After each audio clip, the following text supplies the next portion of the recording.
महाराष्ट्रातील अनुदानित आणि अंशतः अनुदानित शिक्षक शिक्षकेतर बंधू आणि भगिनींनो नमस्कार।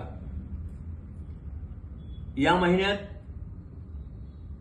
2 जानेवारी आली, पण डिसेंबर पेड इन जानेवारीची बिलं अजूनपर्यंत कोषागारात गेली नाही।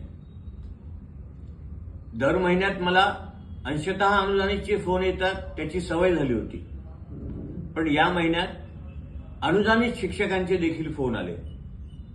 त्यांचंही बरोबर आहे, पगार वेळेवर झाला नाही तर बँकेची इन्स्टॉलमेंट थकते आणि ती जर थकली तर शिक्षकांना नाहक दंड भरावा लागतो।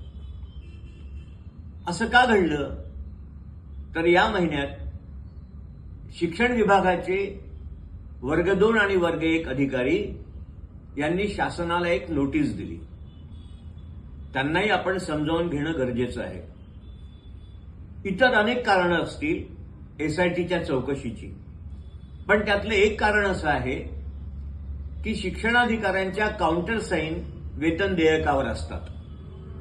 आता वेतन देयक प्रथम तपासून येतं मुख्याध्यापकाकडून, मग ते पे युनिट सुपरिंटेंडंट तपासतात आणि शेवटची काउंटर साईन असते शिक्षणाधिकाऱ्याची। आता मला सांगा तुम्ही की प्रत्येक जिल्ह्याचं बिल हे साधारणतः 50 ते 100 कोटीच्या घरात असतं। मग त्यातला प्रत्येक कागद आणि प्रत्येक रक्कम तपासणं हे कसं काय शक्य आहे?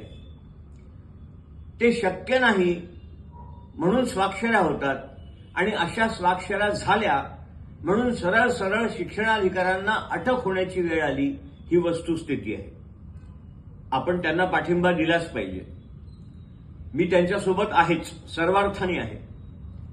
मी शासन आणि संघटना यांच्यात मध्यस्थी देखील भविष्यात करणार आहे।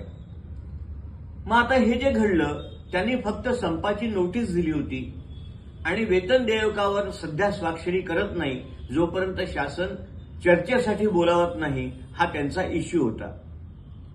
मी आज प्रधान सचिव शिक्षण यांच्याशी देखील या संबंधात बोललो, पण त्याहीपेक्षा प्रभावी असं झालं की मी शेषरावजी बडे, जे या संघटनेचे अध्यक्ष आहेत आणि स्वतः शिक्षणाधिकारी आहेत, त्यांच्याशी बोललो।